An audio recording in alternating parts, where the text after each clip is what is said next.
자, 이제 한 일주일 정도 지났습니다. 이재명 정부가 출범한 지요. 첫 조사가 있었습니다. 교수님. 잘할 것이라는 게 58.2%. 첫 지지율이라고 보기엔 좀 그렇고 이제 전망이겠죠. 기대 전망. 윤석열 전 대통령보다는 같은 시기 같은 조사기관에서의 결과를 비교해보면 높고 그 이전에 다른 대통령보다는 낮은 편입니다. 역시 진영 간 대결 구도가 좀 작동하고 있다고 봐야 될까요? 그렇죠. 일단은 이명박 대통령이 79.3%였고요. 예. 문재인 대통령이 74.8%였어요. 박근혜 대통령이 64.4%였고 예. 윤석열 대통령이 52.7%인데 아시겠지만 윤석열 대통령 때 선거는 뭐였습니까? 사실 비호감 선거였잖아요. 피차. 네. 비호감 선거였고 그다음에 윤석열 대통령에 대한 기대치도 별로 없었어요. 사람들이. 딴 건 필요 없고 그냥 공정과 상식 이것만 세워라. 이것조차도 못한 거 아니겠습니까? 그래가지고 그때 기대치가 없었기 때문에 52.7%인데 지금 58.2%라고 한다면 윤석열 대통령보다 5.5% 더 나온 거예요. 그리고 옛날에 이명박 대통령과 비교를 하게 되면 21.1%덜 받은 거고 예. 라고 한다면 탄핵 선거라는 걸 감안할 때는 굉장히 적게 나왔다. 예. 문재인 대통령도 탄핵 직후는 74.8%. 그러니까요. 거기에 비해도 거의 두 자릿수 이상으로 18% 정도 떨어지는 거란 말이죠. 라고 한다는 것은 국민들의 그 기대치가 그렇게 많지는 않다라는 겁니다. 그래서 거기는 뭐가 깔려 있는 거냐면은 이번 선거가 사실 비호감 선거를 넘어서 혐오 선거로 치달았던 거고 그래서 아직까지 대통령으로 당선됐지만 이재명 대통령이라고 선뜻 참 이름을 붙이기 힘들어하는 사람들이 꽤 아직도 많이 있다라는 걸 예. 의미하는 거죠. 제가 볼 때는 이게 뭐냐면은 지금 중간층이 사라졌다는 거예요. 옛날에 선거 때는 정말 그냥 뭐 백중세로 맞붙었어도 뭐 예. 50일 막 이렇게 맞붙었어도 딱 끝나고 나면 어땠습니까? 뭐 70% 거의 이명박 대통령 80% 정도 예. 문재인 대통령 것도 75%가 기대를 했단 말이죠. 하다못해 박근혜 대통령 64.4%가 기대를 해줬고 그건 바로 뭐냐면 박근혜를 찍지 않았던 분들도 상당수가 기대를 걸었다라는 얘기잖아요. 예. 그건 바로 뭡니까? 중도층이라는 게 있는 거예요. 비록 선거에서 내가 당신을 찍지 않았지만 그래도 당신은 내가 나의 대통령으로 인정할게라는 사람들이에요. 그런 사람들의 수가 확 줄었다라는 겁니다. 중도층이. 그래서 김장하 선생인가 그분이 이제 진주 분이시죠. 네. 그분이 그렇게 얘기를 하더라고요. 그 이재명 만났을 때 했다라고 얘기하는데 예. 중간층이 두터워야 된다. 두터운 중간층이 있어야 되고 정치가 양쪽 극단에 휘둘려서는 안 된다라는 이제 얘기를 했는데 예. 뭐 양쪽 다 진영 모두에게 이제 해당되는 거죠. 지금 양쪽 다 극단적인 소수들이 전체를 갖다 지배하는 이런 양상이다 보니 점점 중간층이 사라져 버리는 거예요. 그러다 보니까 대선이 끝나고 나서도 사람들 마음에 모이지 않는다라는 거예요. 사실은 뭐 58이라고 하면 그냥 거의 안 모였다는 얘기잖아요. 거의 그대로 남아있다라는 겁니다. 지지율 같은 경우에는 제가 볼 때는 당분간은 그 지지율을 아마 유지할 것 같아요. 네. 왜냐하면은 일단은 디폴트 값이 깔려 있는 게 이재명 대통령한테 굉장히 좋은 겁니다. 왜냐하면 윤석열 대통령이 너무나 못했거든요. 워낙 최악을 했단 말이죠. 예. 기대수준이 굉장히 낮아요. 기저효과가 있겠네요. 기저효과가 있는 겁니다. 기준점이 상당히 낮다는 겁니다. 예. 그보다 잘하게 되면은 유지가 된다는 거죠. 이 지지율이. 그다음에 또 다른 한편으로는 그러니까 탄핵 국면이 일단은 마무리가 된 거잖아요. 6개월 동안 사실 좀 혼란스러웠잖아요. 6개월 동안 도대체 우리 사령탑이 누구냐라고 해서 지금 이 굉장히 어려운 시기에 경제 사령탑이라든지 외교 사령탑이 없는 상태 속에서 일단은 그런 불안정성을 극복했기 때문에 그런 안정희구의 욕망들이 좀 있을 겁니다. 네. 그렇기 때문에 이제 58%는 계속 유지가 될 텐데 한동안. 근데 문제는 뭐냐면 이게 경제 사정이 워낙 안 좋아요. 워낙 안 좋고 사람들이 경제가 나빠지면 항상 누굴 탓합니까? 대통령 탓할 수밖에 없는 거고 예. 대통령 책임이라고 말할 수밖에 없는 것 아니겠습니까? 워낙 지금 안 좋아가지고 탄핵 국면이긴 하지만 탄핵 국면으로 대통령이 됐다 하더라도 경제 상황이 너무 안 좋아서 이 지지율을 오래 끌고 가긴 힘들다. 물론 이제 대통령이 돼가지고 뭐 TF팀도 꾸리고 예. 빠르게 좀 움직이고 있거든요. 그래서 결국 현금 뿌린다는 얘기인데 내수를 살리기 위해서 현금을 뿌린다는 건데 지금 정부의 확장 재정이 필요하다는 데서는 여야 사실 동의가 있어요. 왜냐 수출도 좀 잘 안 되는데 내수도 좀 가라앉고 있거든요. 그러니까 그러기 위해서는 정부가 재정을 좀 풀어야 되는 거예요. 그건 맞는데 문제는 뭐냐, 푸는 방식이 현금 또 살포 얘기 25만 원 이야기가 나옵니다. 한국민한테 또 25만 원 준다라고 하는데 이게 맞는가라는 거. 왜냐하면 지금 우리가 있는 게 일시적인 현상이라고 한다면 뭐 코로나를 맞아서라든지 그런 경우 있잖아요. 그런 경우라면 그게 맞아요. 맞을 수도 있습니다. 왜냐 앰플 주사를 바로 맞아야 되거든요. 근데 지금 이 위기는 구조적인 거란 말이죠. 구조적인 거라고 한다면 정부에서 재정을 쓸 때 그게 일시적으로 그래서 그 돈 다 뿌리고 나서 잠깐 살린 다음에 가라앉으면 그다음엔 어떡할 거야. 이런 문제가 생기는 거 아니겠습니까? 예. 라고 하니까 정부에서 일단 재정적 역할을 강화하는 건 좋은데 그 방향성의 문제거든요. 그러니까 사실은 정부가 투자를 늘려야 되는 거예요. 이거 뿌려주는 거는 예를 들어 가지고 뭐 가난한 사람들 그걸로 쓸 수가 있겠지만 많은 사람들한테는 그게 어디로 가는 겁니까? 그냥 저축으로 가는 거거든요. 그거 받았다가 돈을 더 쓰거나 이런 경우가 누구나 더 있겠습니까? 예. 그건 아니고 저축으로 가는 거고 많은 경우에 또 그렇게 늘어난 유동성이 또 어디로 흘러가요? 또 부동산으로 흘러갈 수도 있는 이런 문제거든요. 그래서 내가 볼 때 이거 투자를 해야 되는데 그 투자라는 게 승수가 있어요. 이제 승수 있잖아요. 예. 효과. 승수 효과. 네. 그게 보통 이제 승수 효과가 0.2라고 한다면은 직접 현금 살포하는 게 정부 투자 같은 게 0.6이래요. 한은의 자료에 따르면 3배가 높다라는 거죠. 예. 그럼 방향을 어디로 틀어야 되는지 알죠. 정부 투자로 틀어야 되는 거고 거기서 상당히 꼼꼼하게 예. 이루어져야 되는 그것 자체가 경제 효과도 높고 그다음에 이게 구조적인 문제이기 때문에 우리나라의 구조적인 문제를 해결하는 쪽으로 예산이 그렇게 정확하게 쓰여야 되는데 이재명 대통령 같은 경우 여태까지 정치를 해온 과정에 뭡니까? 현금 살포하고 사람들이 찍어주니까 돈 들어오네. 그래서 그걸 갖다가 이제 정치적 효능감 이러면서 자기 표를 끌어왔던 이런 공식을 갖고 있거든요. 이런 공식을 갖고 있기 때문에 이번에도 또 그렇게 간다라는 겁니다. 근데 문제는 뭐냐면 이 돈은 다 뭘로 남는 거예요? 부채로 남는 거고 우리나라가 국가 부채 수준이 상당히 아직까지는 괜찮습니다. 아직까지는 양적으로나 질적으로는 괜찮은데 이게 극히 악화되는데 문제는 뭐냐 우리가 급속히 고령화가 되고 있기 때문에 정부 지출은 앞으로도 계속 늘어날 거라는 겁니다. 안심할 수 없는 상태에다가 특히 젊은이들 같은 경우 여기에 상당히 이제 불만이 있는 거죠. 그렇게 쓴 다음에 나중에 누가 갚아? 예. 우리가 갚아야 되는데 이런 문제가 있잖아요. 그래서 요거를 뭐 반도체에다 100조를 한다라고 하는데 그 재원 마련도 문제고. 예. 중요한 건 뭡니까? 투자를 하는 건 좋은데 막 쓴다고 되는 건 아니잖아요. 그러니까 지난번에도 보니까 뭐 엔비디아 같은 회사를 만들겠다는 이런 황당한 안만 내거든요. 그러니까 100조 쓴다는 건 좋게. 근데 문제는 뭐냐면 구체적으로 어디에 필요한 거고 이런 것들에 대한 구체적인 안을 갖고 있지는 않거든요. 그런 상황 속에서 뭘 하는 거냐면 일단은 앰플 주사 그래서 25만 원씩 쫙쫙쫙쫙 뿌린다라는 건데 예. 그게 뭐 내수 진작 효과가 없지는 않을 겁니다. 있을 거예요. 그런데 그건 일시적일 거라는 거 아닙니까? 이런 방향으로 가는 것이 조금 저는 걱정됩니다. 이게. 네. 자, 지금 국가 재정 건전성이 어느 정도 괜찮다 하더라도 지금 중요한 말씀을 해주셨습니다. 진 교수님께서 미래를 생각한다면 펑펑펑펑펑펑 쓸 일은 아니다라는 그렇죠. 점을 강조해 주셨습니다. 그러니까 이걸 보건데 사실은 이게 굉장히 일시적인 것에 그칠 것 같고 그렇다고 하면 우리의 구조적인 경제적 문제는 그대로 남아 있기 때문에 아마 이제 집권 1년차, 2년차 들어가게 되면 이제 거기에 대한 국민들의 평가가 나올 거라는 겁니다. 그럼 지지율이 올라갈 수가 없죠. 예. 근데 이분이 그런 구조적 문제 해결책을 갖고 있는가, 또 그걸 갖다 구조적 문제 해결할 의지가 있는가라고 했을 때 저는 그건 잘 안 보여요. 아직까지는. 물론 아직까지. 잘 되기를 바라는데 예. 그게 잘 안 보여서 결국은 이게 한동안은 유지되지만 그렇게 오랫동안 또 유지될 수는 없을 거다라는 생각이 들어요. 근본적인 것을 더 좀 꼼꼼히 따져봐야 된다라는 이야기를 해주셨습니다.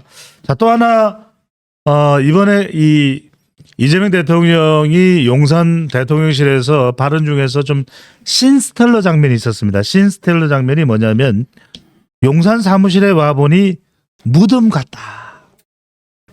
PC도 없고 노트북도 없고 프린트도 없다. 예. 이 비판을 한 것은 아무것도 남겨두지 않고 윤석열 대통령실이 주랭랑을 쳤다. 뭐 이런 의미일까요? 그렇죠. 그 왜 그랬냐면은 그 정진석 비서실장인가 그분이 뭐 명령을 내렸다 그러더라고요. 몽땅 다 비우라고 명령을 내렸고 그걸 가지고 이제 민주당에서는 뭐 증거 인멸이니 뭐 온갖 얘기를 지금 다 하고 있잖아요. 예. 근데 사실은 이게 뭐 때문에 그러냐면은 문재인 정부 시절에 청와대 딱 들어갔는데 캐비넷에서 문건이 나와버렸잖아요. 아. 캐비넷에서 문건이 나왔으면 그걸 갖다가 그냥 그대로 국가 기록원으로 이송하는 게 이게 맞거든 원래는. 근데 이걸 갖다가 특검에 줘버린 거예요. 검찰하고 특검에다 갖다 줘가지고 수사를 하라고 시켜버렸거든. 아. 그래서 나중에 이것 때문에 최순실 국정농단, 그다음에 문체부 블랙리스트 이게 터져가지고 사람들이 그때 많이 이제 감옥도 가고 막 그랬잖아요. 예. 그런 문제 때문에 지금 그런 거거든요. 그래서 이게 사실 수사에서 유죄 증거로 사용됐는데 대법원 판결에서 뭐라고 하냐 이게 불법이라고 나왔어요. 아. 이렇게 되면은 그럼 정권마다 다 들어와가지고 다 털지 않겠느냐라는 거죠. 그러니까 이거 사실은 이건 그냥 그대로 이관하는 게 맞다라고 얘기가 나왔던 겁니다. 예. 근데 그렇기 때문에 이제 그런 게 있기 때문에 이 사람들이 그걸 갖다 남기지 않게 해서 몽땅 다 비운 것 같은데 문제는 뭐냐면은 문재인 정권도 그렇게 했었어요. 문재인 정권 때도 딱 들어와가지고 보니까 컴퓨터가 깡통이었다라는 거 아닙니까? 아. 그리고 수건 한 장 안 남아 수건 한 장도 안 남아 있었대요. 그러니까 자기들도 그렇게 했던 거예요, 그거는. 대변 보고 손도 못 닦네요. 그러니까 자기들이 그렇게 했었잖아요. 그래가지고 사람들 감옥을 보냈었거든요. 라고 하니까 이제 우리가 당할 차례네 해서 자기들은 그 위험을 없애기 위해서 그냥 몽땅 다 비웠던 거고 그게 요번에 또 다시 반복이 된 거죠. 그러니까 이게 굉장히 불행한 사건입니다. 원래는 이런 게 나왔다 하더라도 그냥 예. 국가 기록으로 하면 되거든요. 그 밖에도 뭐 잘못한 게 있으면 다른 증거들이 있잖아요. 그걸 찾아서 처벌하게끔 내뒀어야 되는데 이걸 딱 와 신난다 해서 신나게 써먹고 그냥 여기저기 언론에 터뜨려서 신나게 써먹은 다음에 이제 그 검찰 갖다 주고 특검 갖다 주고 수사해라 그래서 이른바 적폐청산에 그냥 불쏘시개를 썼단 말이죠. 예. 그게 있으니까 자기들 딱 나갈 때는 자기들이 이제 쫄리는 거예요. 아. 그러니까 자기들도 싹 비워놨던 거거든요. 근데 이번에도 그 짓을 똑같이 한 거예요. 이걸 가지고 무슨 저쪽만 그랬던 것처럼 얘기하는 건 우습다라는 거죠. 예. 애초에 그런 행위 자체가 잘못된 거예요. 그게 사실 불법이죠. 예. 예. 왜냐하면 청와대 대통령실은 수사의 주체가 될 수가 없거든요. 그러니까요. 적어도 이런 상황이 돼서는 안 되겠다. 적어도 제대로 인수인계는 해야 되는 거 아닌가 싶은 생각이 듭니다. 자, 그러니까 인수인계는 네. 했대요. 인수인계는 아. 했는데 이제 자료들이 남은 예. 자료들을 다 없앴다는 거죠. 공개에. 그것도 사실은 좀 과도한 거죠. 왜냐하면 원래부터 옛날부터 그걸 갖다가 원래 인수인계용으로 사용하면 되는데 예. 그걸 다른 용도로 사용했잖아요. 그래서 상대의 정적을 갖다 공격하는 재료로 사용했기 때문에 예. 그게 이제 문제가 됐던 거죠. 그리고 네. 그것은 이번만이 아니라 그 전에도 그랬고. 갑자기 옛날 생각이 나네요. 아무 문제가 없으니 가지고 있는 거 다 제출해라. 그러고 나서 또 오지게 맞았던 생각이 납니다. 자, 이재명 정부 첫 수석진 인선이 있습니다. 우상호, 오광수, 이규현. 대체로 뭐 언론들이나 대중들의 평가는 아주 나쁜 것 같지는 않습니다. 이 교수님 어떻게 평가하시는지요? 저도 뭐 크게 나쁘진 않아요. 예. 그 다음에 또 하나는 뭐냐면은 허니문 기간이라는 게 이제 거의 없어지다시피 했는데 예. 저는 계속 허니문 기간이 있어야 된다고 보거든요. 네. 정권이 바뀌었으면은 뭐 웬만한 것 같은 경우에는 지금 눈 감아주고 넘어갈 필요도 있는 거예요. 저 사람 내 마음에 안 든다 그래가지고 무조건 안 돼 뭐 이런 식으로 따지는 게 아니라 당연히 내 마음에 안 드니까 예. 안 드는 사람이 된 거거든요. 국민의 뜻이 그런 걸 어쩌겠어요. 그렇기 때문에 사실 인사 문제에 대해서 정말 극단적인 경우가 아니면은 그냥 눈 감고 넘어가주는 게 좋다라는 그 기준이 하나가 있고요. 예. 또 인사 자체를 봐도 그렇게 큰 무리하다고 보지는 않아요. 우상호 이분은 상당히 합리적인 분입니다. 그러니까 극명한 친명하고는 좀 거리가 좀 있어요. 예. 오히려 그쪽 에서는 좀 소외됐다라고까지 하기는 뭐하지만 이른바 찐명 그룹에 들어가거나 이런 사람은 아니고 그다음에 나도 이제 방송 토론을 여러 번 해봤잖아요.라고 하는데 그렇게 무턱대고 그냥 막 막무가내로 말도 안 되는 소리 하거나 이런 분은 아니라는 겁니다. 상당히 합리적인 판단력을 좀 갖고 있는 분이기 때문에 이게 사실 이재명 정권한테도 좋아요. 뭐 그 자리에 이제 예컨대 정청래 비슷한 사람 있잖아요. 예. 이런 사람들 앉혀놓으면 그냥 국정에 폭주를 하는 거잖아요. 그러니까 정무수석이라는 게 결국 대통령실하고 국민을 연결하는 자리거든요. 예. 그래서 정무적 판단을 내리는데 그런 판단을 내릴 때 극단적이지 않은 사람을 앉혔다라는 것은 사실은 이재명 대통령에게도 상당히 좋은 현상이죠. 그리고 국민들한테도 상당히 좀 안심할 수 있는 현상인 것 같고 예. 최소한 막 가지는 않을 거라는 거 이렇게 되면. 그다음에 이규현 이분은 뭐 옛날에 JTBC에서 그러니까요. 했던 분인 것 같고. 그러니까 이분을 홍보소통수석으로 임명한 배경도 교수님 좀 궁금하긴 합니다. 이규현 전 JTBC 보도부문 대표의 경우에는 우리에게 알려져 있는 것은 이 탐사 보도로 네. 좀 많이 알려져 있거든요. 근데 뭐 어쩌겠습니까? 이거 대개는 이 자리는 대부분 다 언론계 출신들이 많이 맡아왔잖아요. 그래서 네. 그냥 그렇게 된 것 같고 무난하게 그렇게 된 것 같고 오광수 이제 이분이 아마도 문제가 되는 게 오히려 민주당 내부에서 문제가. 그러니까요. 왜냐하면 이재명 대통령과 연수원 동기라고 하더라고요. 예. 그래서 검찰도 특수통이에요. 근데 이 사람들이 또 검찰 이데올로기를 갖고 있잖아요. 검찰은 악마다 뭐 이런 식으로. 예. 그다음에 악마 세력의 핵심 집단이 바로 특수통이다라고 하는데 또 대통령 당신이 말이지 검찰 개혁을 얘기하면서 어떻게 그 검찰 개혁의 그 암세포 중에 암덩어리인 그 특수통을 또 갖다 쓰느냐. 고양이에게 생선가게를 맡기느냐. 네. 그래서 이제 그런 우려 때문에 막 비난을 좀 했던 것 같거든요. 근데 문제는 뭐냐면 저는 이건 칼이라고 생각을 해요. 검찰을 향한 칼이다. 왜냐하면 특수통이기 때문에 그쪽을 잘 알 거 아닙니까? 그러니까 예. 검찰을 완벽하게 무력화하는 게 지금 이 정권의 기조란 말이죠. 라고 했을 때 칼제비는 역시 칼제비를 시키는 게 좋겠다라 이런 생각들을 갖고 있는 것 같고 어떤 면에서 그거랑 상당히 비슷해요. 문재인 정권이 딱 등장해가지고 윤석열을 해서 쫙 칼제비를 썼던 거랑 상당히 비슷한 거라고 저는 생각합니다. 그래서 뭐 이분이 이렇게 또 보니까 극단적이거나 그런 분 같지는 않고 그래서 마음엔 뭐랄까 뭐 수는 좀 뻔히 보이는데 무슨 짓을 할지 좀 예. 무슨 일을 맡길지 수는 좀 뻔히 보이는데 그래도 뭐 이런 것 가지고 뭐 가타부타 또 이렇게 언급하면서 찬성 반성 표할 필요는 없다라고 생각을 합니다.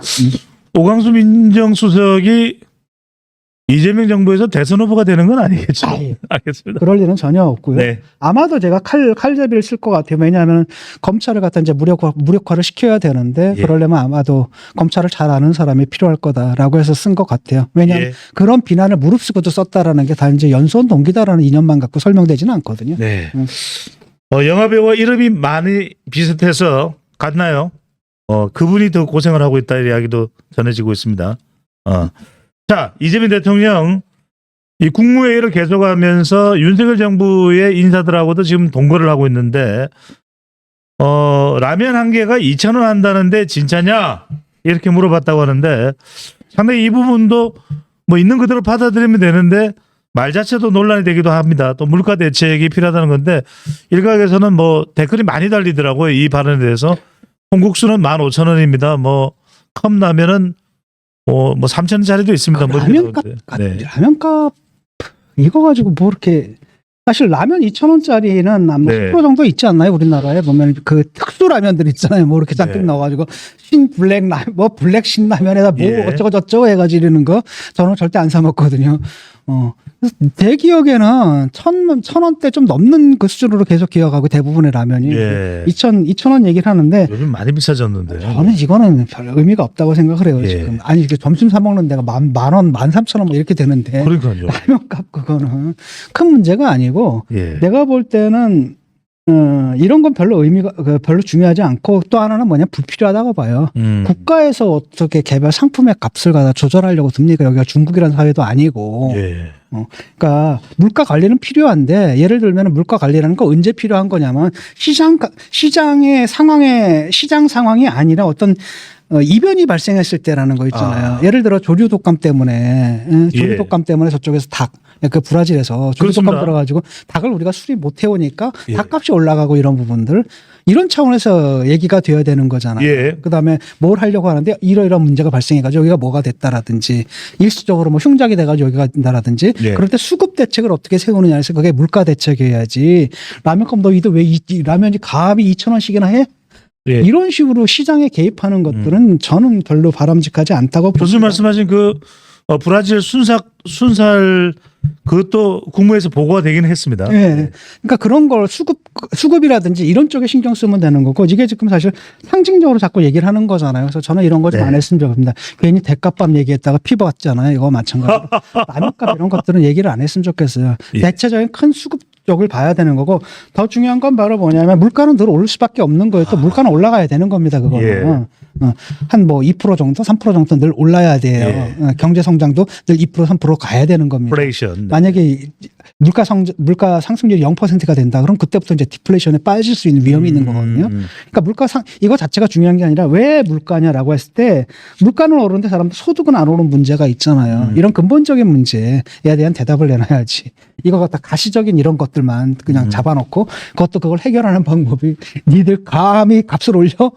그러니까 시장의 요구에 따라서 이게 움직여야 되는데 이게 시장을 갖다 왜곡시킬 수가 있잖아요. 정부의 개입이라는 게. 예. 그런 방식으로 가서는 곤란하다는 게 제 생각이에요. 네.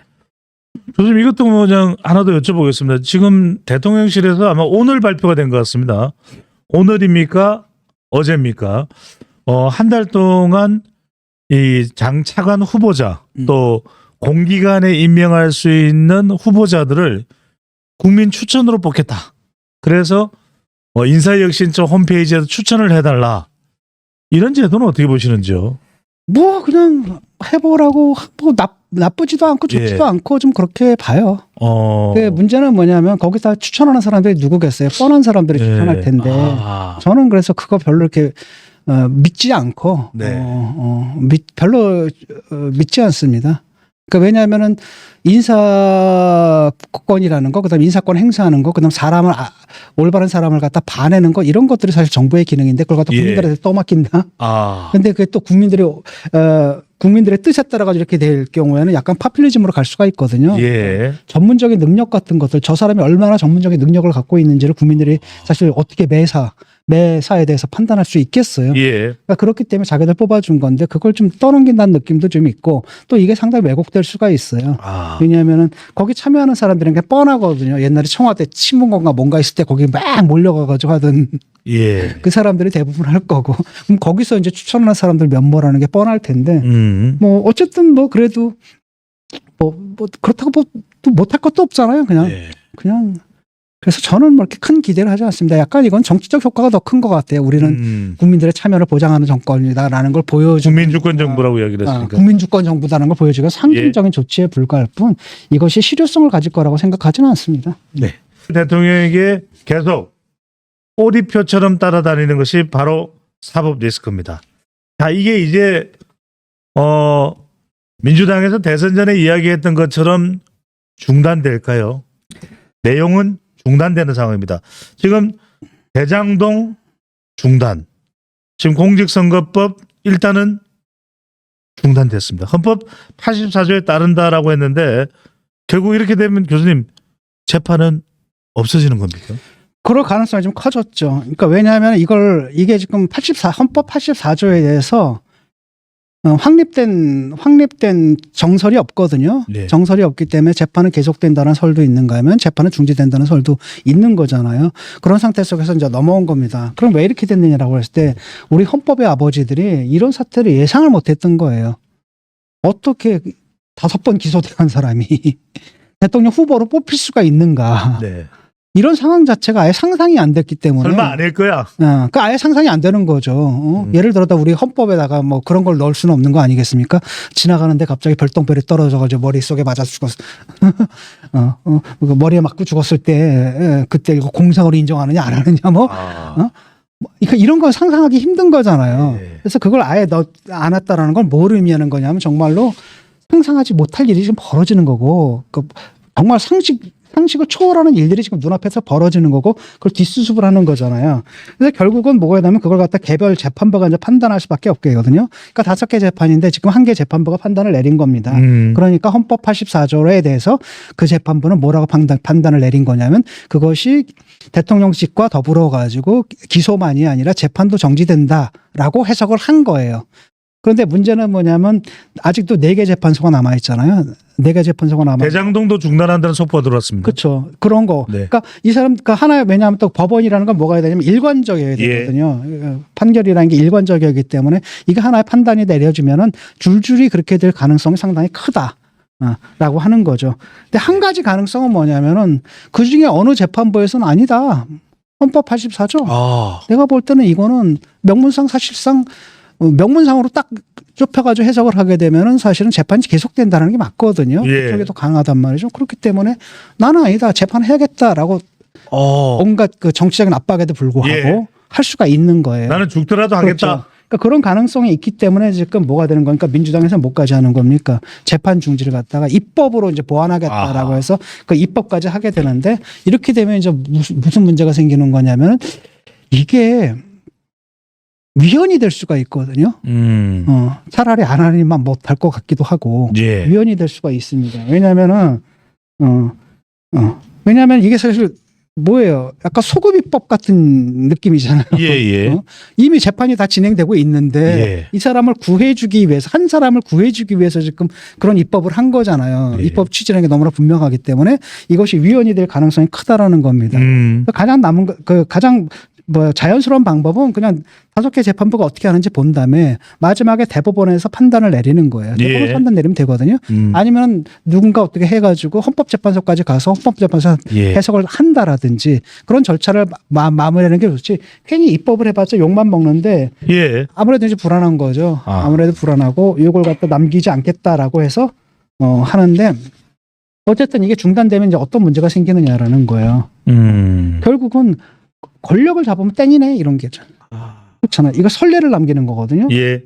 내가 아무리 모든 죄를 졌다 하더라도 그럼 대통령직이다라는 게 범죄인의 그 소도라고 있죠 옛날에 사만시대인가 그때 보면. 아무도 그 죄를 물을 수가 없는 장소 공간을 그렇죠. 말씀하시는 범죄자가 거죠. 걸로 들어가게 되면 아예 그 공권력이 중지되는 그런 소도가 되는 게 아닌가 대통령이. 그래서 결국은 뭐 권력이 땡이다. 힘이 곧 정의다라는 거잖아요. 내가 권력을 잡으면 그게 곧 정의다라는 게 된단 말이죠. 그래서 이게 과연 우리의 그 사법 정의에 맞는가 또는 사법이라는 말에 정의에 맞는 현상인가라는 게 남는 거죠. 그래서 한동훈 대표 같은 경우는 그렇게 얘기하지 않습니까? 예. 사실 사법부가 스스로 이제 포기를 했다.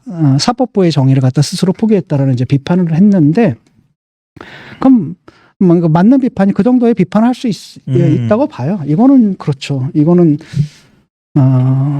그렇죠. 한편으로는 어떤 부담이 있는 겁니까? 이건 근데 대통령으로 뽑아놨는데 대통령이 맨날 형사 재판은 반드시 있어야 되거든요. 피고가 예. 대통령이 맨날 재판 받으러 가는 것도 좀 아하. 그렇잖아요. 그래서 애매모호한 부분들이 있습니다. 그런데 그럼에도 불구하고 재판부에서 이렇게 판단을 내린 거는 상당히 저는 뭐랄까 차라리 재판을 갖다 한다라고 해놓고 아니면은 예. 아예 대법원에다가 의견을 구한다라든지 예. 이런 절차를 좀 밟았으면 더 좋지 않았을까라는 생각도 좀 들고. 교수님 궁금해서 여쭤봅니다. 뭐 대법관 정원도 한다고 그러고 또 조희대 대법원장에 대한 상당한 또 청문회나 또 이런 것들을 통한 압박도 있었고 또 헌법재판소는 상당히 이재명 대통령 또는 민주당의 영향력이 강화됐다는 이야기가 나오는데 교수님 말씀대로 대법원이나 헌법재판소를 간들 바뀔까요? 거기서도 판단이 바뀔 가능성은 그렇게 크지 않아요. 제가 볼 때는. 크지 않은 게 왜냐하면 일단 대통령이 당선됐거든요. 예. 그 다음에 사실 그동안에 지금 6개월에 그 다음에 특히 헌법재판소 같은 경우에는 어차피 그 성격에 그 결정의 성격이 상당히 정치적일 수밖에 없는데 예. 그렇잖아요. 그렇기 때문에 거기서 바뀔 것 같지는 않지만 어쨌든 문제는 뭐냐면 결과적으로 이렇게 됐는데 그게 결국은 사실 사법 정의를 좀 무너뜨리고 예. 우리한테 안 좋은 선례를 남긴 겁니다, 사실은.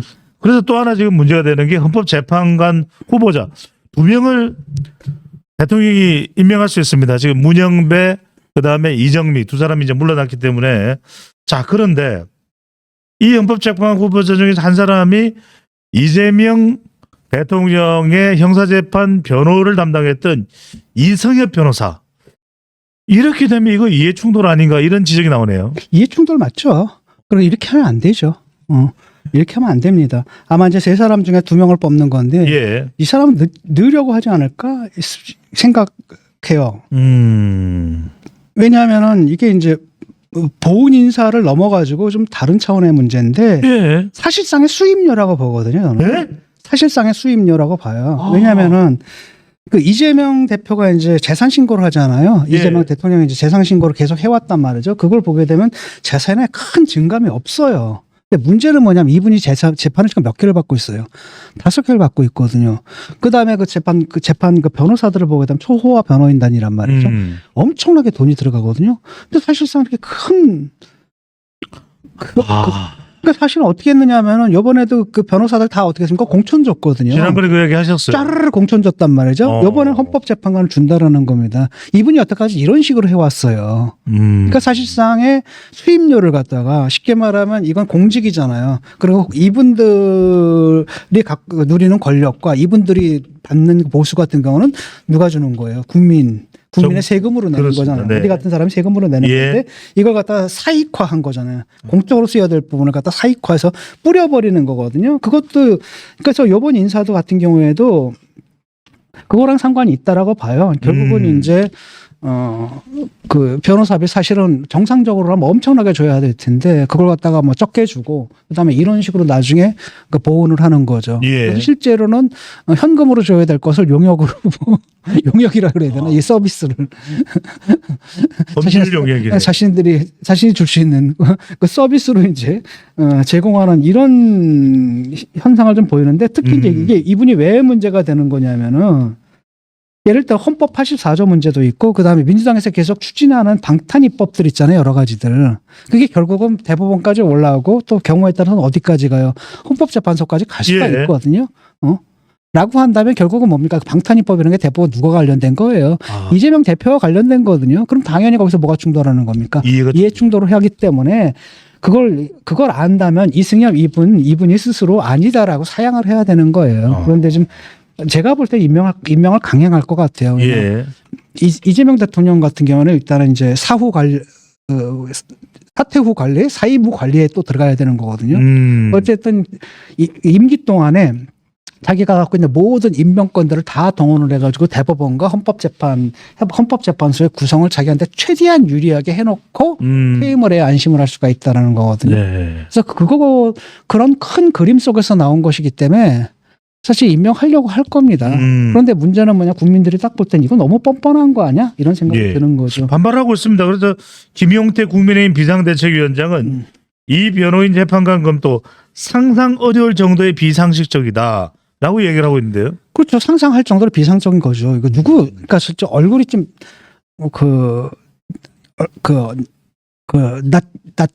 낯짝이라고 해야 되나? 네. 낯이 좀 얇은 사람들 같은 경우는 이런 거 못해요.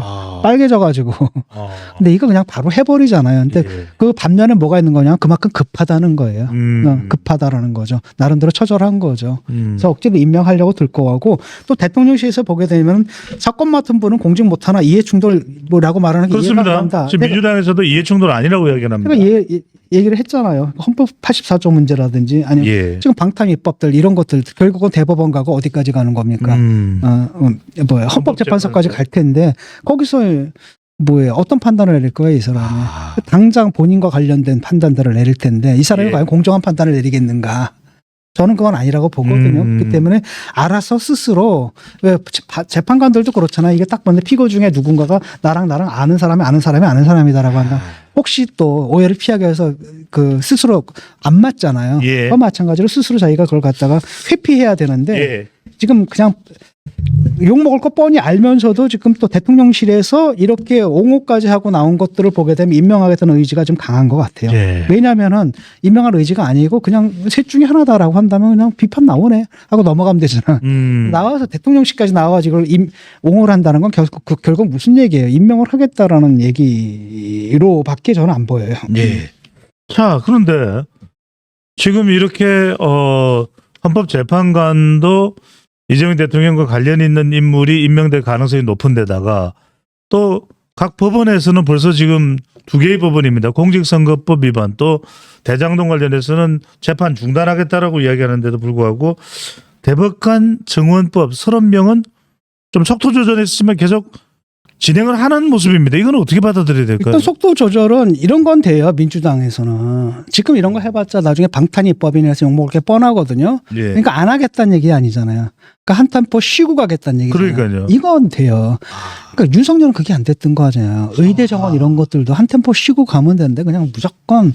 그러니까 민주당 애들은 이 정도의 정무적 판단 능력이 있거든요. 국힘은 그게 없어. 국힘은 그게 없는데 근데 결국은 이 사람들이 할 겁니다. 아까도 얘기했듯이 커다란 판을 짜는 게 가장 중요하거든요. 예. 그러니까 결국은 뭡니까 민주당이 뭐 민주당에서 이제 무리한 입법들을 계속할 것이고 그런 그 무리한 입법들은 몽땅 다 어디로 갈 겁니까? 나중에 헌법재판소로 갈 수밖에 없거든요. 그러니까 거기 이제 임명권을 갖다 최대한 활용을 해가지고 예. 헌법재판소 구성을 자신한테 유리하게 바꿔놓으려고 할 거고 그다음에 대법원 같은 경우에도 여러 가지 사건들 올라오게 되면 3심까지 갈 수 있단 말이죠. 그럼 자기가 또 퇴임 후에도 이게 문제가 될 수 있잖아요. 결국은 퇴임 후에 언젠가 3심에 올라올 거 아닙니까? 라고 한다면 자기가 임기 동안에 어쨌든 대법원 자체를 자기들 자기가 원하는 사람들을 채우겠다는 거죠. 그래서 그것이 이제 자기 동력을 갖게 되면 이제 계속 그 인사를 통해 가지고 자기 동력을 갖게 되면 뭐가 되는 겁니까? 일종의 판이 굳어지는 거 아니겠습니까? 예. 그런 상태로 만들겠다는 의지가 있기 때문에 결국은 30명 증원은 계속 할 겁니다. 그리고 이걸 막을 방법은 없어요. 그래도 지금 뭐 사법, 입법, 행정권을 다 가져간다는 비판, 다 가지고 있다는 비판도 하지만 결국은 국민 여론이 중요하지 않겠습니까? 그렇죠. 국민 여론이 중요한데니까 눈치를 보는 예. 거예요. 그러니까 지금 왜냐하면 지금 바로 되자마자 이걸 하게 되면 속 들여다 보인다는 말 들을 거 아닙니까? 비판을 받으니까 지금은 뭐 민생은 뭐 어쩌고 저쩌고 하면서 앞에 내세우고 슬쩍 해서 분위기 봐서 해도 될 때쯤 그때쯤 밀어붙이겠다는 얘기잖아요. 예. 그러니까 속도 조절을 하는 거죠. 근데 속도 조절한다는 게 안 하겠다는 얘기는 아니다라는 거.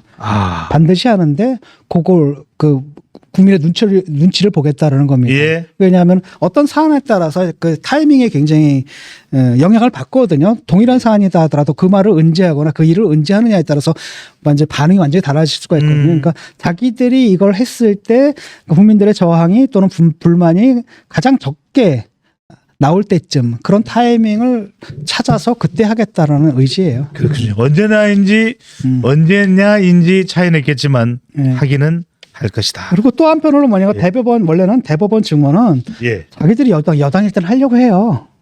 야당일 때 반대하고 서로 그래 왔거든요. 예. 그러니까 증원 좀 필요한 부분은 사실인데 그게 이제 문제는 뭐냐면 지금은 여태까지 그랬다면 자기들이 다수 의석 갖고 있었을 때 뭐 했어?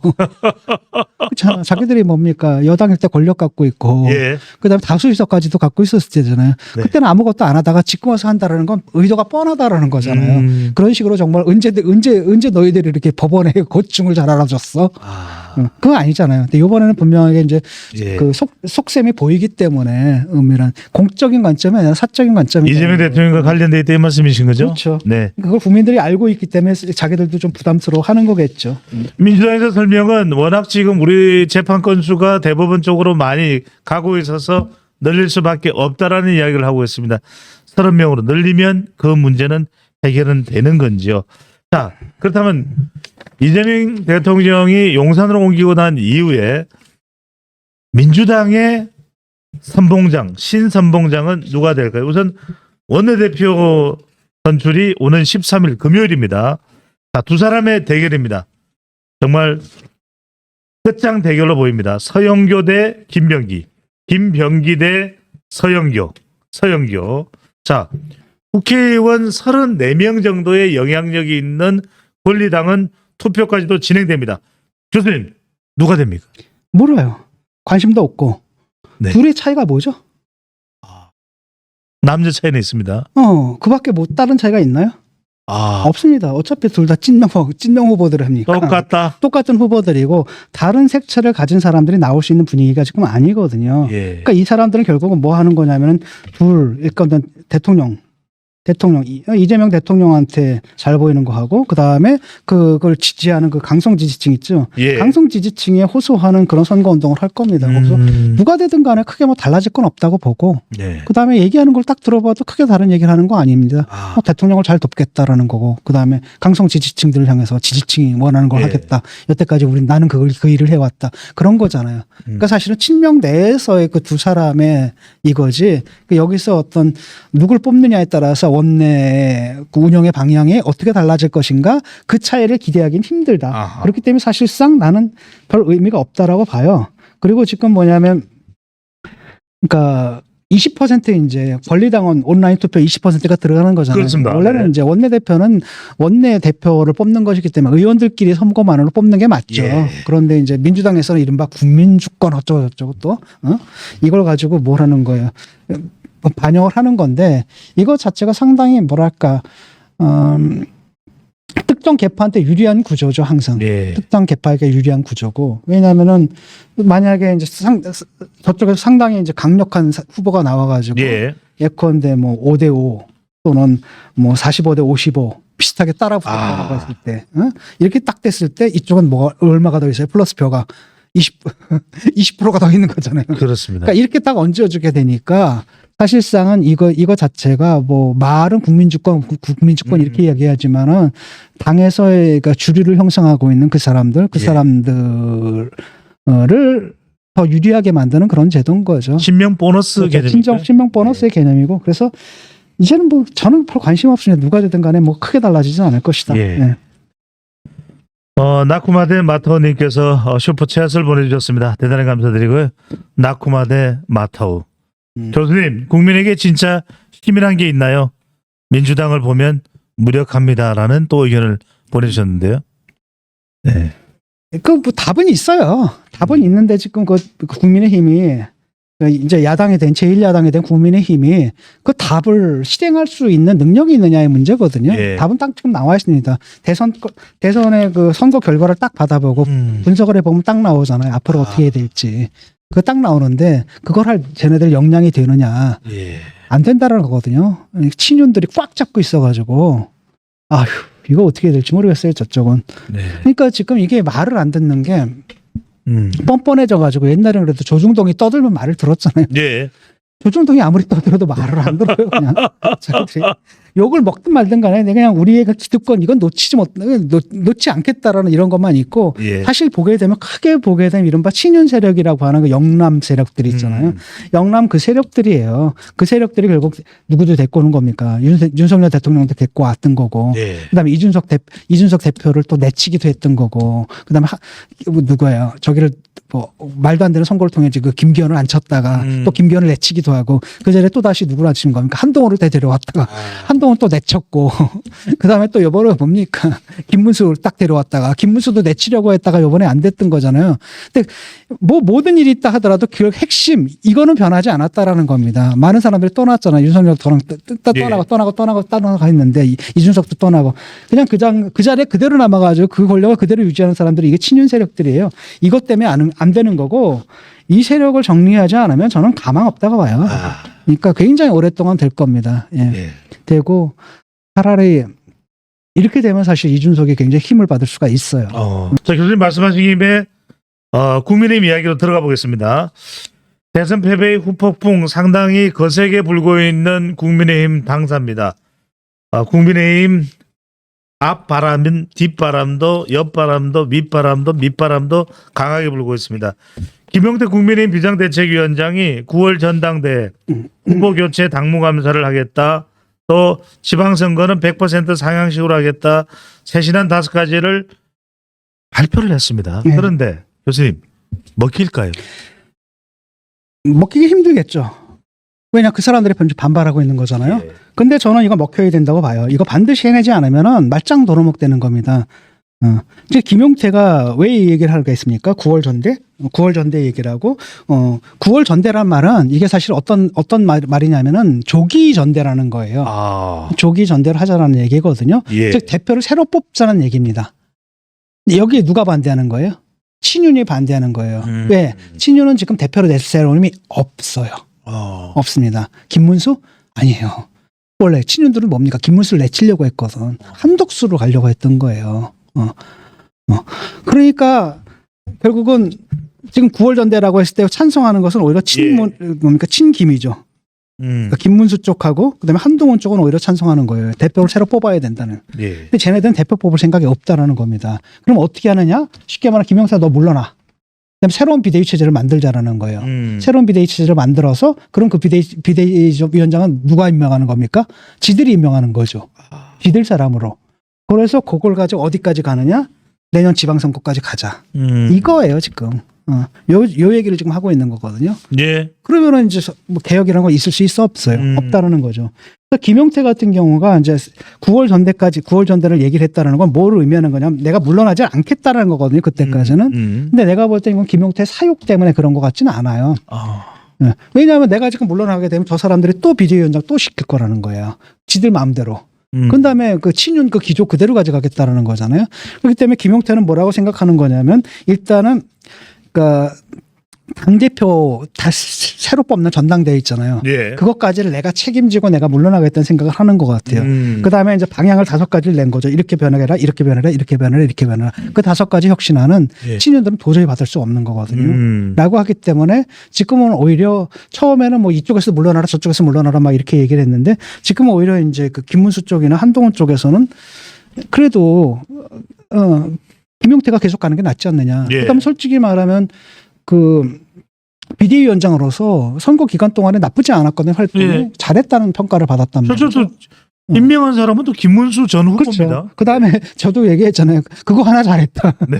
그거 하나 유일하게 잘했다라고 얘기를 했고 예. 그다음에 거기 와서도 꽤 정치적으로 올바른 행동들을 했고 그래서 평가가 상당히 높아요. 그런데 뭐 선거 패배한 책임을 지고 물러나라 이런 거 좀 말해주면 안 된다라는 겁니다. 왜냐하면 책임을 져야 할 사람도 따로 있는데 그렇기 때문에 사실은 그냥 9월 전대까지 가는 게 낫지 않는가. 그 다음에 김용태가 말하는 그 쇄신안은 이건 누가 봐도 타당은 아니잖아요. 이렇게 가지 예. 않으면 안 된다는 것뿐이 아닌 거 아닙니까? 그렇죠. 아닙니다. 그런 거라는 겁니다. 그래서 지금은 어떤 생태냐면은 특히 그 김문수 쪽은 덧당기자란 아닐 거예요. 예. 왜냐하면은 지금 김문수가 선거를 치렀단 말이죠. 그러면은 선거를 치르는 과정 속에서 사람들이 감정이입이 돼요. 자기가 지지했던 후보랑 감정이입이 이렇게 남아있는 상태잖아요. 아직 선거 패배한 지 얼마 안 됐기 때문에. 그렇기 때문에 근데 이제 문제는 뭐냐면 이게 한 달이 지나고 2달이 지나고 3달이 지나면 이게 약해진다는 바람이 거예요. 빠지죠. 그러니까 자기가 쉽게 말하면 국민의힘의 대선 후보로서 갖고 있었던 프리미엄을 누릴 예. 수 있는 기간은 짧거든요. 그 기간 내에 해야지 내가 나가서 한번 해볼 만하겠다. 그러니까 되도록 당기려고 할 거라는 겁니다. 그리고 뭐 한동훈 같은 경우에는 어떻게 판단하는 거냐면 그렇잖아요. 지금 딱 보면 김문수가 나가고 한동훈이 나와가지고 당원 투표를 하게 된다면 뻔하지 않겠어요. 누가 이길지는. 지금은 이제 한동훈 이길 수밖에 없는 거죠. 예. 당시도 사실 김문수가 이겼던 게 김문수가 이긴 게 아니라 한덕수가 이긴 거죠. 사실은. 한덕수랑 뭐예요?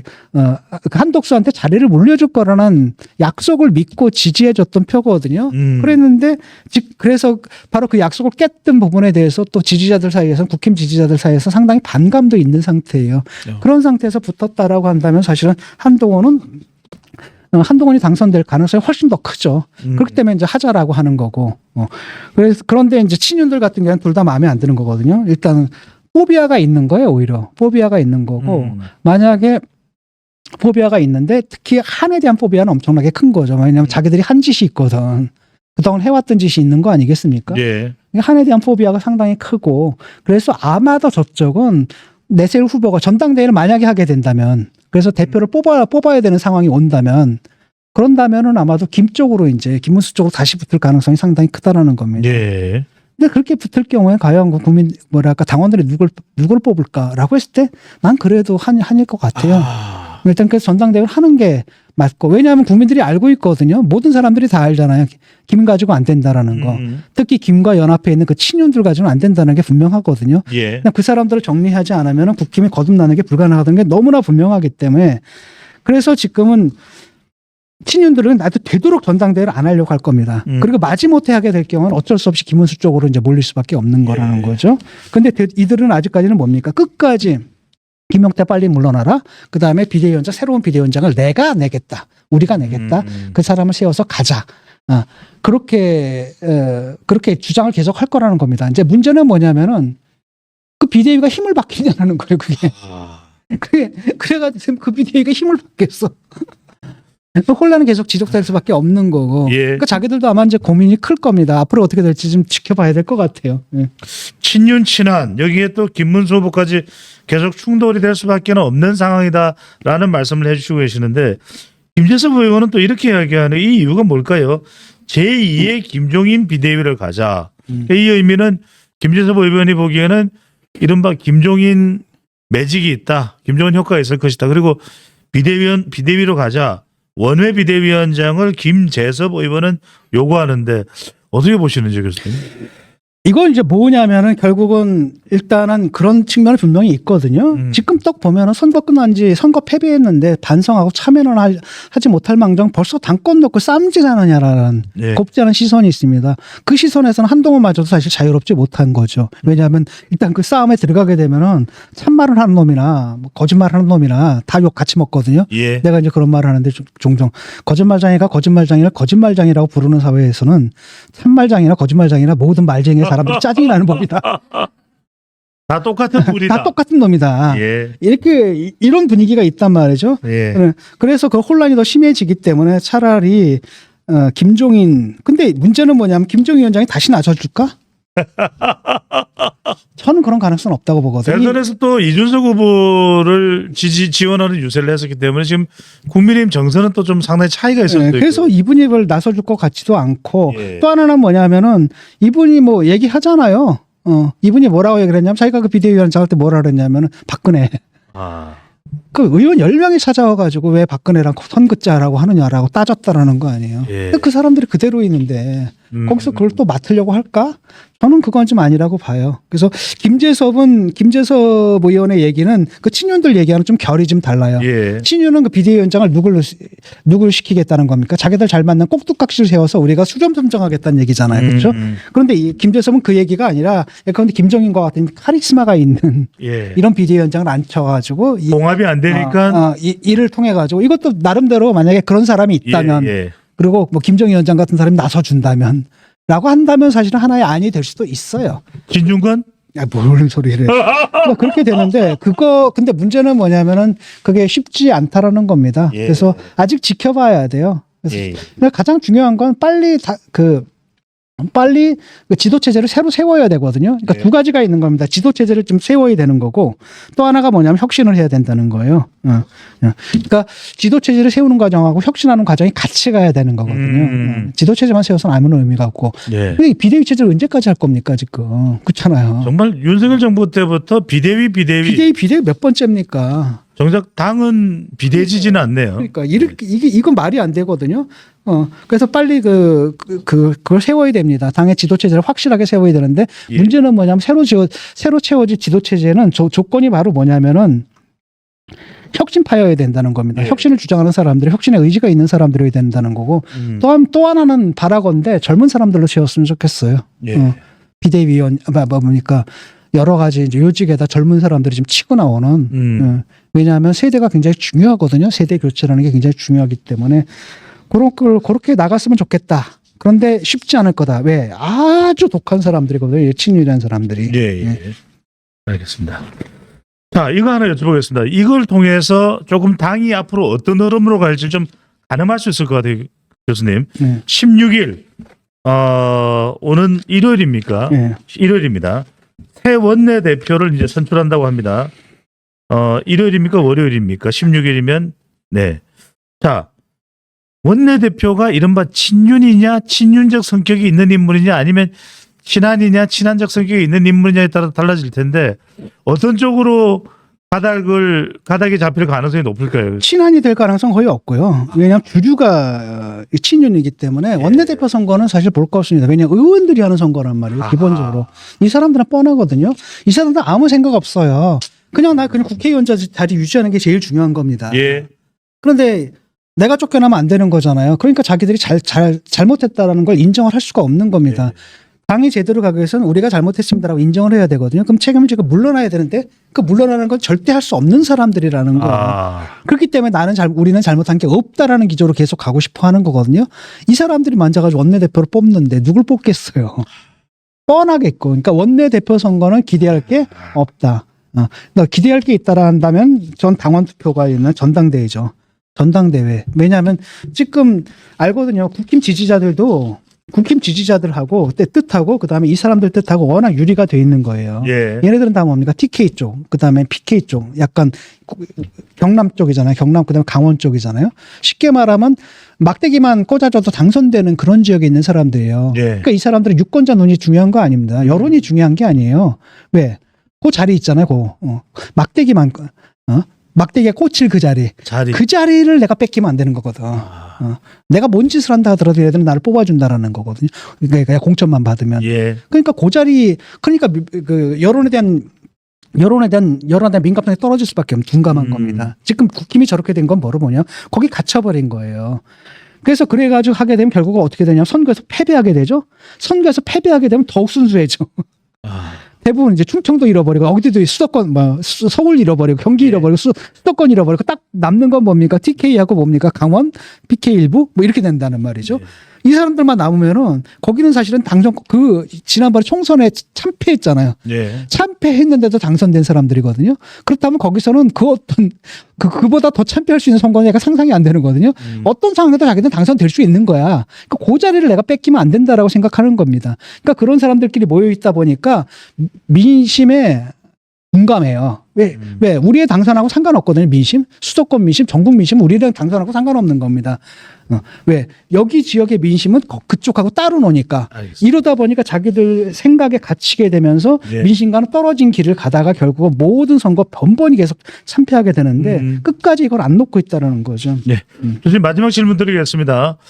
우리 게시판도 많이 질문이 올라와 있고 우리 시청자분들이 궁금해하는 부분인데, 자 그럼 이런 국민의힘 상황에서 원내대표는 친한계가 수적으로 밀리고 전당대회는 생각해 보니까 또 어떤 상황이 올지 모르겠고 그 전당대회 결과가 나온다고 해서 완전히 한동훈 전 대표가 새로운 혁신을 이끌 수 있는, 당을 완전히 싹 갈아엎을 수 있는 그런 동력이 생기겠냐.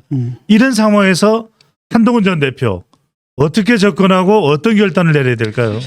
내가 볼 때는 한동훈 전 대표는 아마 이번에 나올 겁니다. 근데 김종희 위원장이 그런 말을 하셨거든요. 한동훈 대표가 지금은 또다시 나온다라는 게 썩 보기 좋지는 않다. 예. 솔직히 좀 그런 측면은 분명히 있거든요. 예. 일단은 자기가 지휘했던 총선에 때 패배한, 그게 물론 본인 책임보다는 대통령 책임이 컸다 하더라도 예. 그래도 그 비대위원장으로서 책임을 져야 되는 거잖아요. 그런 측면들도 있는 거고. 그다음에 이번 대선도 어차피 또 패배했던 거 아니겠습니까? 거기에 후보로 나왔던 거고. 라고 한다면 한 텀 쉬고 가도 괜찮겠느냐라는 게 이제 김종희 위원장의 생각이고. 조언인데. 거기다가 또 하나 덧붙이자면 내년 지방선거 쉽지 않을 것 같거든요. 이재명 지지율이 떨어진다 하더라도 글쎄 그래도 지금 집권 2년 차인데 1년 정도 지났을 때거든요. 그때쯤 되면 그 뭐 개업발이 아직까지 통할 때거든요. 보통 2년 지나고 3년 지나면서부터 꺾어지기 시작하는데, 그렇기 때문에 보통 이제 이어지는 선거에서는 항상 그 앞에 선거 이긴 쪽이 계속 압승을 해왔던 거예요. 예. 이걸 했을 때는 분명히 또 이거 지고 나면 또 책임론이 나올 텐데, 결국은 한 텀 쉬고 가지 않겠느냐 이런 생각도 다른 한편으로 들어요. 네. 근데 반면에 또 뭐가 있는 거냐면은 이번에 물러나게 되면 문제는 뭐냐, 국힘이 혁신을 못 한다는 얘기잖아요. 그러면 기회가 안 온다라는 거예요. 기회가 또 오겠는가? 저들이 기회를 갖다가 기회 여지를 남겨두겠는가라는 거고, 지금 혁신하려면 뭔가 주체가 있어야 되거든요. 예. 근데 이제 국힘 내부에는 주체 자체가 없어요. 주체 자체가 없는데 딱 유일한 주체는 바로 누구냐? 뚜렷한 주체는 지금 한동훈밖에 안 보이거든요, 사실은. 그렇잖아요. 그걸 갖다 신윤에서도 알고 있는 거고. 예. 이런 상황 속에서 자기가 조금 당장 필요한 그 시점에 내가 안 나가겠다라고 빠지는 것도 좀 그렇잖아요. 그런 측면이 좀 있죠. 그래서 아마 고민이 상당히 클 겁니다. 예. 근데 제가 볼 때는 아마 나오지 않을까 싶어요. 웬 다른 수가 또 안 보이거든요. 자,